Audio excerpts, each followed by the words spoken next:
Ya, ada Bapak Adrinov Caniago, Menteri Perencanaan Pembangunan Nasional 2014-2015. Selamat malam Pak Adrinov. Selamat malam.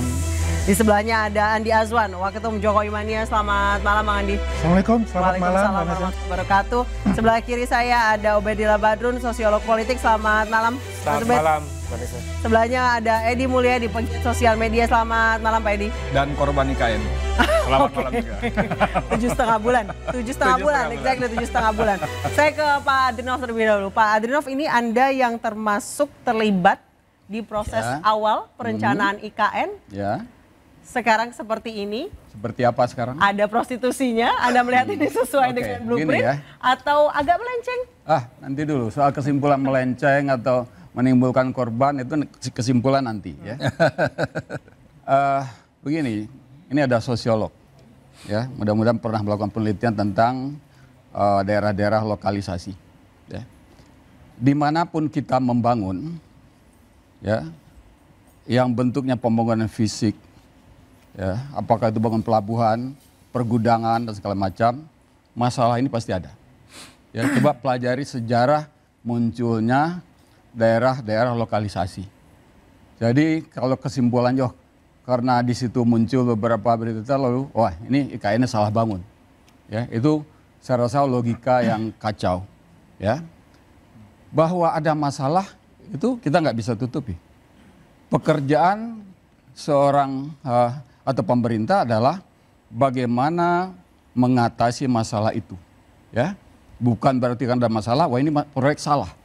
Ya, ya, jadi Anda lihat mana Batam atau pelabuhan-pelabuhan di Indonesia yang berkembang atau sepanjang Pantura. Jadi Anda melihat ini justru sebagai sebuah pusat bisnis baru justru. Loh, nggak ada siapa yang menyimpulkan seperti itu. Itu konklusi yang keliru lagi menurut saya.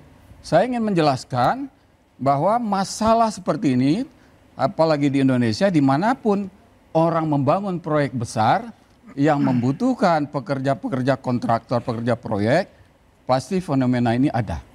Ya, jadi masalah itu bagaimana kita atasi, itu di situ poinnya, bukan mengkontraskan karena ada masalah muncul lokalisasi atau bibit-bibit lokalisasi ini proyek salah, bukan begitu caranya. Ya, mungkin gitu dulu.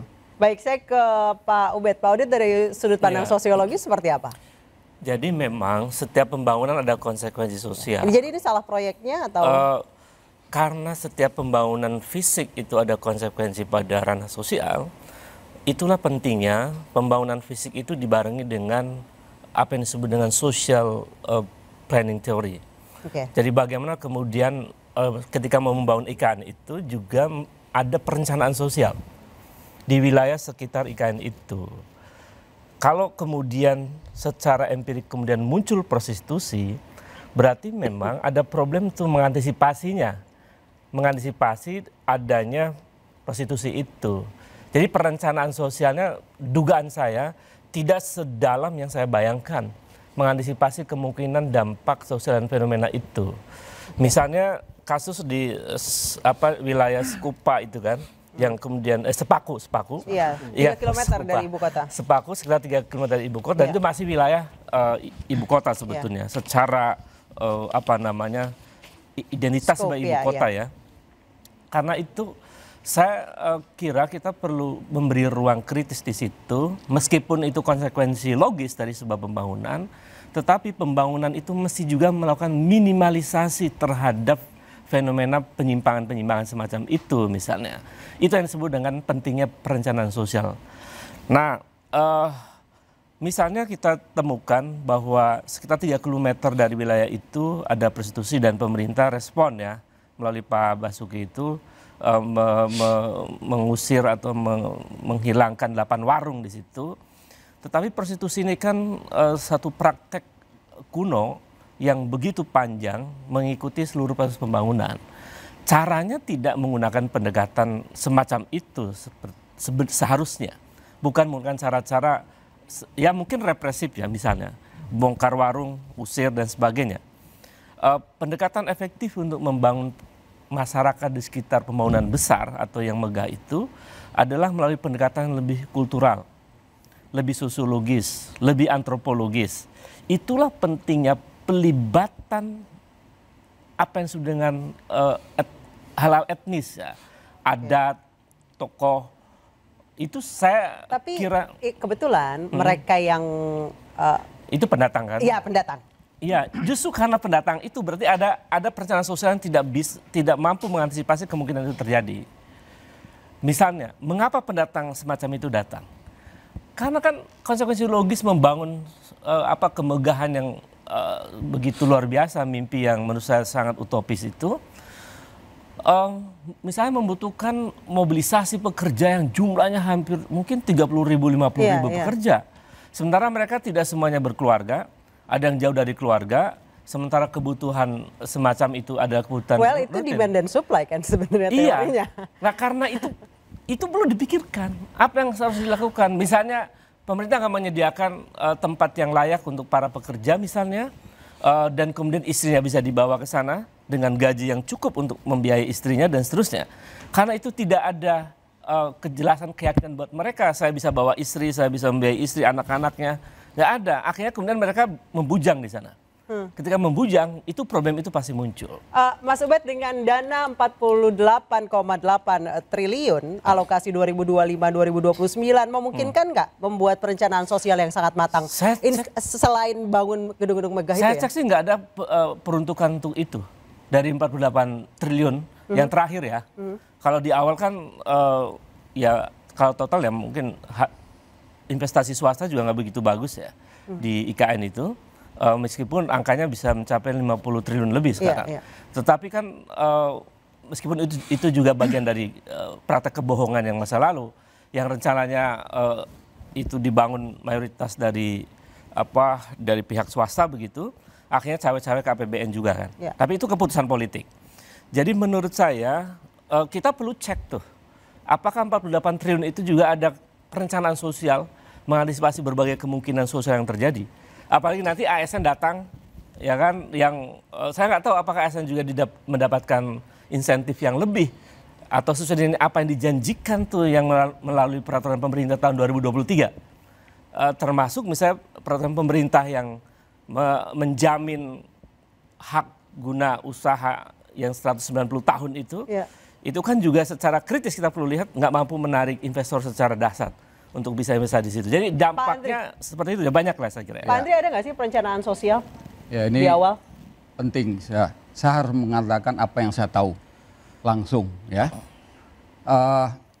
Di dalam struktur otorita itu ada deputi pemberdayaan masyarakat dan pembangunan sosial budaya. Ya, nanti kita akan kontak di segmen selanjutnya.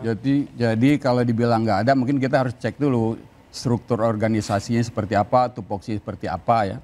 Tapi saya kebetulan tahu program itu ada, ya termasuk menangani masalah yang sekarang di blow up oleh media ini.